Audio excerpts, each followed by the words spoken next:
Hi everybody. I'd like to share something with you that came my way this week. It concerns a film contest. Listen to this.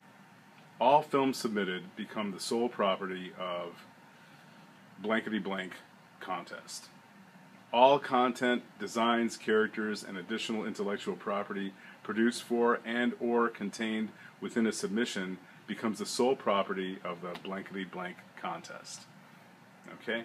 Let's read that again to make sure that we have everything, like down pat. All films submitted, I'm underscoring that, all films submitted become the sole property of this contest.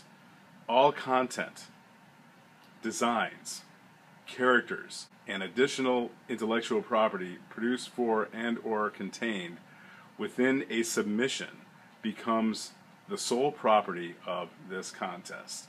Just submitting your film means that you are giving away not only the rights to it, but the ownership of it. The ownership of your film, plus the ownership of your characters, plus the ownership of the story, the ownership of the brand, the ownership of your entire project, the entire property.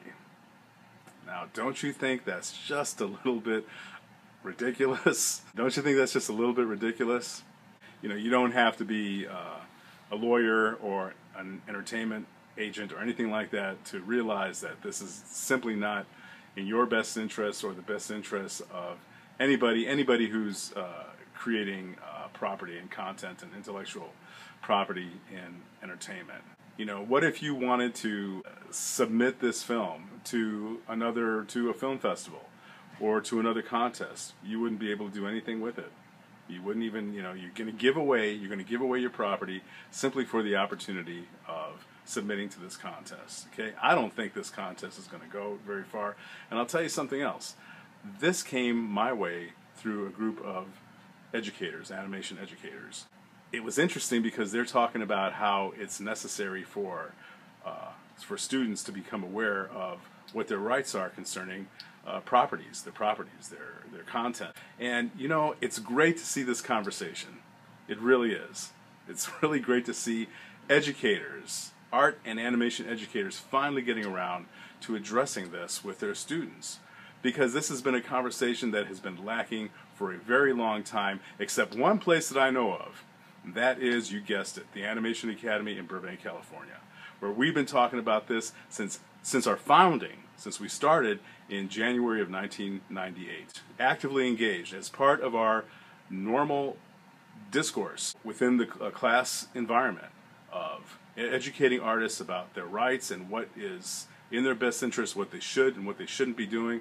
Some people over the years who are former students of ours have picked that up and have taken that message up, but we have been talking about that almost exclusively within our community. And for a very long time, and even before I founded the Academy, I was talking about this and bringing this to the attention of my colleagues and my students long before I even started the school. Anyway, one last point I want to make, and that's this. And this is something not only for the benefit of creative people who are watching this, artists, animators, filmmakers, what have you. This is also for the benefit of people who are sponsoring contests with ridiculous, unacceptable terms like this. And that is this. Artists are wising up.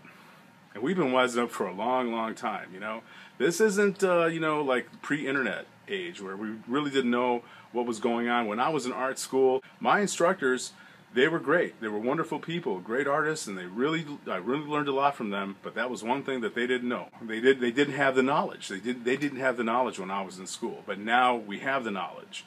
And we have all this information that can easily come to us. It's easily accessible. It's not like it was in days before. Artists are wising up. We're a lot smarter. We know what we want. We know what our rights are, and we know how to position ourselves in ways that will protect us from these kind of abusive situations that will arise, disguised as opportunities. One last point I want to make, and that is we don't work for free. All right? Get that out of here. Let's get that out of our heads right now. We don't work for free. Those days are over too. Maybe there's some advantageous internships that you can participate in. you know, where, you know, your involvement will, even though you're not getting paid, your involvement will, you know, greatly enhance the progress that you make with your career. But by and large, and as a rule, the community, we all understand this within the community now, we don't work for free. Everybody, we make up our minds early on that we don't work for free. Students, colleagues, what have you, we don't work for free. Okay?